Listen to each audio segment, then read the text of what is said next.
Hey everyone, ready to get those creative gears turning? I think we've got some really fascinating stuff to unpack today. We're going deep on marketing campaigns, the kind that stick with you. You know what I mean? Oh, yeah, those ones that get people talking, sharing, Yeah. and actually remembering the brand. Exactly. We're diving into a source, actually a whole podcast episode called Marketing Stories That Spark the Imagination. Love that title. Gets right to the point. Totally. And they highlight some really big names. Glade, IKEA, KOC, Spotify. Warner Brothers, even Guinness gets a look. What's interesting is how these campaigns all go beyond just selling a product. Right. They're creating experiences, tapping into emotions. Building those genuine connections, which every brand wants, right? Absolutely.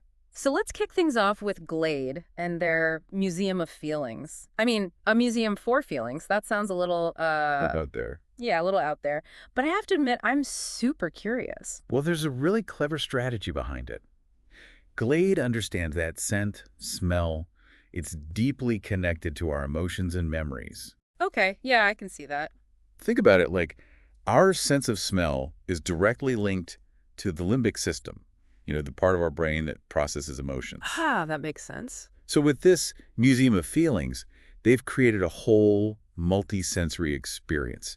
You've got rooms for different emotions, serenity, happiness. Energy, I read about that one. Exactly. And each room is infused with the specific Glade scent designed to evoke that feeling. They kind of bypass rational thought and go straight for the emotional gut punch. And to make it even more out there, like we were saying, they made the museum's exterior change color based on, get this, real-time social media sentiment. Like a giant mood ring reflecting the whole city's mood. Brilliant. Okay, so from feelings to, well, time. Let's talk about IKEA. Their campaign took time is money to a whole new level. Imagine paying for, like, a bookshelf with your commute time. Oh, I remember this one. IKEA Dubai actually did that. They let customers buy with their time. The longer it took you to get to the store, the bigger your discount. Talk about valuing your customers' time. Right, but what's really smart is how they use the principle of reciprocity. Oh, that's a good point. By rewarding the time customers spend getting to IKEA, they actually fostered loyalty, encouraged longer trips. It's subtle, but incredibly effective. Okay, well, let's switch gears from feel-good stuff to, well, a bit of a crisis. Remember the 2018 chicken shortage that hit KFC in the UK? Oh, how could we forget? Lines, empty restaurants. Total PR nightmare. Yeah. But KFC turned it around big time. They ran an ad with, get this, an empty chicken bucket. I remember seeing that. It was bold. They owned their mistake, and in a big way. Not only that, they rearranged their logo, the iconic one, to spell, well, a not-so-family-friendly version of FCK, let's say. And paired it with some really witty, self-deprecating copy. They knew their audience. They had everyone talking, for sure. It was risky, but it worked because it felt authentic, even a little vulnerable. Instead of downplaying it, they owned it. And used humor, totally humanized the brand. Turned outrage into, honestly, admiration. Okay, from fried chicken to furry friends. Spotify, their pet playlists. Now, this might sound a little... Visual. Yeah, a little. But they create a playlist, algorithmically generated, based on your pet's personality. You tell them the species, some treats.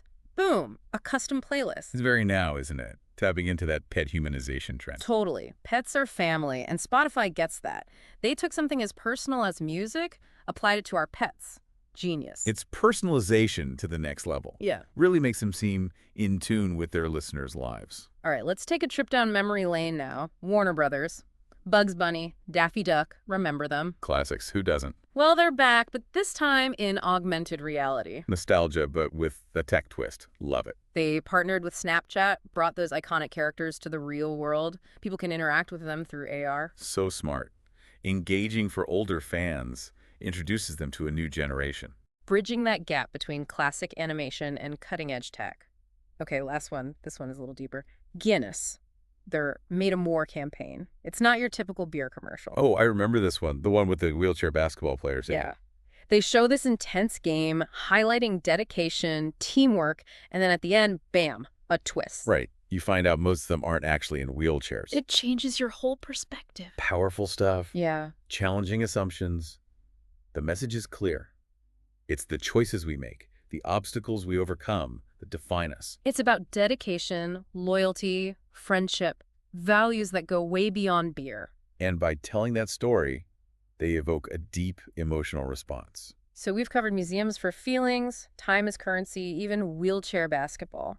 What strikes me is how each brand went beyond traditional advertising. They spark laughter, wonder, even introspection. And they did it by understanding human psychology. We've touched on a few of those principles, like the scent and memory connection with Glade and reciprocity with IKEA. There's definitely more to unpack there.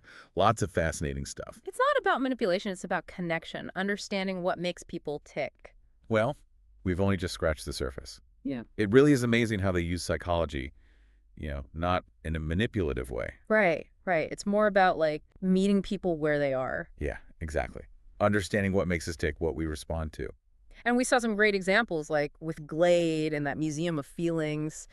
They totally tapped into that scent memory thing. The limbic system, that emotional center of the brain, it's powerful stuff. Creating those multisensory experiences, I mean, talk about making a memory. And then there's IKEA with buy with your time. Yeah. That reciprocity principle in action. It's so clever. We all want to return a favor, right? So when IKEA's like, hey, we get that it took you time to get here, it just feels good. It makes you want to spend more time and probably more money in their store. Subconsciously, at least. Okay, and let's not forget KFC. That whole FCK apology ad was, well, risky. Oh, yeah, for sure. Could have backfired big time. But they owned it.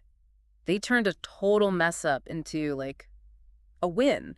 Humor and vulnerability is disarming. Makes those big corporations seem a little more human. Speaking of human, we got to talk about Spotify, those pet playlists. Talk about tapping into a trend. Pets as family, it's huge. And Spotify capitalized on it in such a fun way. Those personalized playlists are just, I don't know, brilliant. It's like they're saying, we get you, we get your dog too. Exactly. It makes the brand feel so much more personal, you know? And speaking of trends, we can't forget nostalgia, right? Warner Brothers nailed it with real-life Looney Tunes. Oh man, those characters bring back so many memories. Childhood, cartoons, Saturday mornings, it's all right there. And they brought it to life in a whole new way, with augmented reality. Smart move. Appeals to the older generation while also hooking in the new one. Okay, last one. This one is deeper. Guinness, made of more. That story, those wheelchair basketball players, powerful stuff. Oh, so powerful. And then that twist at the end where you realize, Not all of them need the wheelchairs. right, it just hits you, Makes you think about assumptions, about what defines us. They could have gone the typical beer commercial route, but they did something way more impactful. They went for the emotional connection, the human story. So we've seen it all, right? Museums for feelings, time as currency, even wheelchair basketball. What's so cool is that these campaigns didn't just try to sell us something. They sparked emotion, gave us something to think about. It's like they tapped into some secret code, some like human psychology hack. But it's not about manipulation. No, it's about connection, understanding how people work. And like we said before, there's so much more to dive into there. It's funny, right? We think of marketing as like this separate thing. This big machine almost. Yeah, but really it's all about human connection, isn't it? Absolutely. At the heart of it, marketing is about understanding people, their needs, their hopes, what makes them tick. It's like that quote, something like, people forget what you said, they forget what you did, but they never forget how you made them feel. Oh, that's so true. And these campaigns, the ones we've talked about, they definitely made people feel something. They got us laughing, thinking, reminiscing, even gave us a sense of, like, wonder. It's like they cracked the code, the human heart code. Right, and they did it by combining psychology with a whole lot of creativity. Amazing what you can achieve when you do that. And what's even more amazing is that these ideas can be applied to so many things, not just selling stuff. Right. It's about building relationships, inspiring people, making a difference. Like, what if we all approached our everyday interactions with a bit more of that marketing magic, What if we thought about our relationships as, like, opportunities for marketing, but in a good way, of course. Marketing for good. I love that. It's about being intentional, making those connections, inspiring others, making a positive impact. It's a powerful idea. It really is. So as we wrap this up, I have a challenge for our listeners. Think about how you can bring a little bit of that marketing magic into your own life. How can you connect with people on a deeper level? How can you inspire them? Leave them feeling a little bit better. Because at the end of the day, isn't that what it's all about? Making a difference, leaving things a little brighter. Couldn't have said it better myself. Thanks for joining us on this deep dive. Keep those imaginations sparking. And those creative wheels turning. We'll see you next time.